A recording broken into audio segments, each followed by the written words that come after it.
Bismillahirrahmanirrahim. Assalamualaikum warahmatullahi wabarakatuh. Sebenarnya sudah banyak yang tadi sudah disampaikan oleh kawan-kawan soal dari para pakar hukum, praktisi dan yang lain-lain sudah banyak ya. Persoalan Perpu yang hari ini menjadi hiruk pikuk seantero jagat membuat persoalan ini dianggap oleh pemerintah adalah genting mengeluarkan Perpu. Ya. Tapi ternyata tidak ada kegentingan yang memaksa Perpu itu harus dikeluarkan oleh Presiden. Tapi ternyata Perpu itu akhir tahun 2022 itu hadiah bagi rakyat, kan kembali kita ungkapkan hadiah liburan, hadiah akhir tahun untuk rakyat. Aleh-aleh Presiden beberapa hari yang lalu mengatakan bahwa undang-undang Omnibus Law Cipta Kerja ini adalah untuk menampung atau mewadahi investasi-investasi yang dari luar datang ke Indonesia dan juga membuat lapangan kerja, menciptakan lapangan kerja. Maka inilah jawaban dari pemerintah maupun Presiden bahwa Perpu ini untuk menampung, bahwa untuk menciptakan lapangan kerja dan investasi supaya ini tidak dengan menjawab kesulitan-kesulitan yang hari ini bahwa negara sulit dan segala macam kan gitu. Investasi tidak mau masuk karena tidak ada aturan yang jelas untuk menjamin kelangsungan investasi atau penanaman modal ke Indonesia. Itu jawabannya. Tapi jawaban itu kok jadi tumpang tindih gitu. Apa yang dia sampaikan, apa yang terjadi, ini nggak sebanding gitu.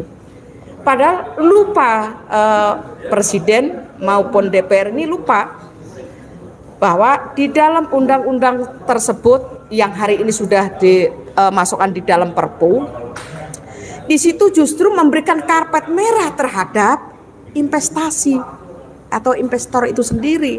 Kenapa saya katakan memberikan karpet merah? Pertama adalah memberikan persyaratan terhadap investasi, itu boleh membawa tenaga kerjanya sendiri dan juga tidak ada syarat bahasa.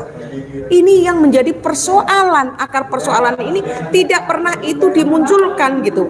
Maka justru inilah yang menambah persoalan baru yang diciptakan oleh pemerintah sendiri. Tidak kegentingan itu yang diciptakan oleh rakyat gitu loh.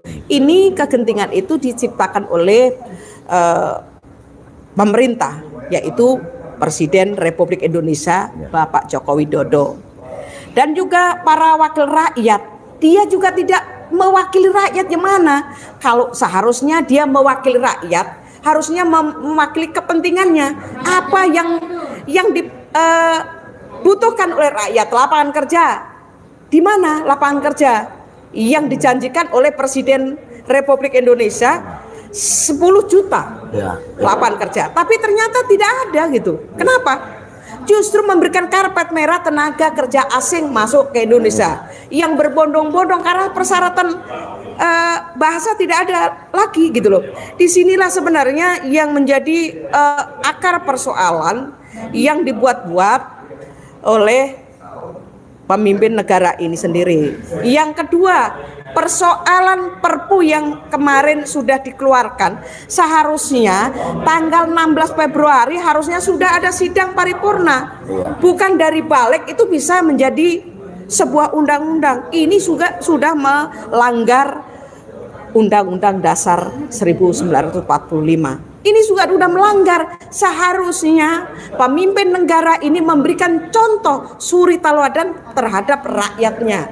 Bagaimana rakyatnya disuruh patuh terhadap undang-undang, bahwa dikatakan undang-undang ini sebagai panglima. Di mana pembuatnya sendiri melanggar, rakyatnya disuruh patuh. Ini yang menjadi akar persoalan hari ini kan gitu.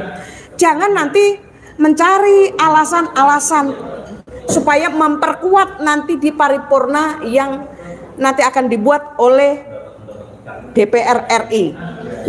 Dan pemerintah untuk mencari alasan-alasan bahwa kondisi inilah yang membuat Perpu disahkan menjadi undang-undang. Ini juga tidak adil.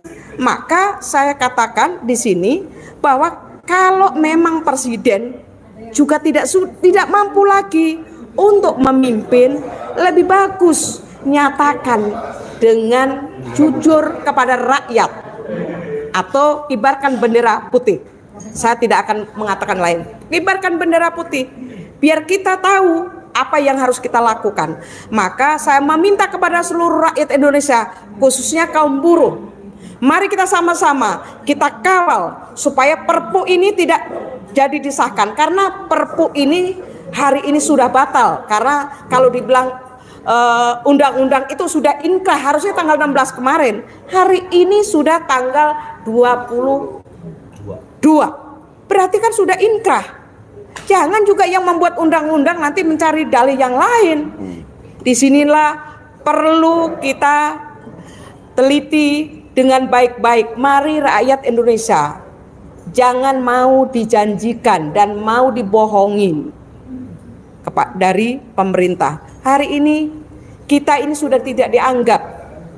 Maka pemerintah juga sudah tidak menganggap rakyatnya. Membuat Perpu, membuat undang-undang hanya sosialisasi, tidak menyerap aspirasi rakyat, apa yang dimau rakyat. Seharusnya itu juga harus ada, tapi nyatanya tidak. Maka pemerintah sudah tidak peduli lagi terhadap rakyatnya sendiri. Padahal rakyatlah yang bagaimana perjalanan roda pemerintahan ini bisa berjalan tanpa campur tangan rakyat. Disinilah sebenarnya yang perlu kita sama-sama. Maka Perpu nomor 2 tahun 2022 sudah batal dan tidak bisa lagi disahkan.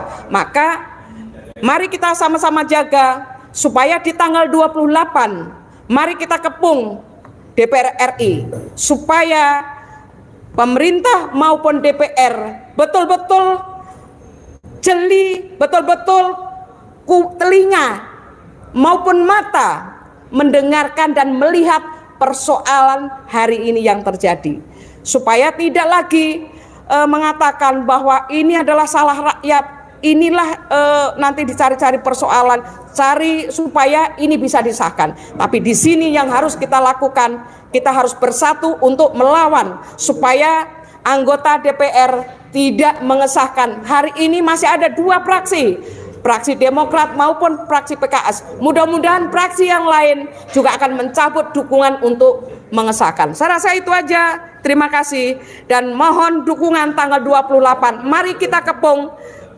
DPR RI yang ada di Jalan Gatot Subroto. Saya rasa terima kasih. Wassalamualaikum warahmatullahi wabarakatuh. Hidup buruh. Hidup buruh.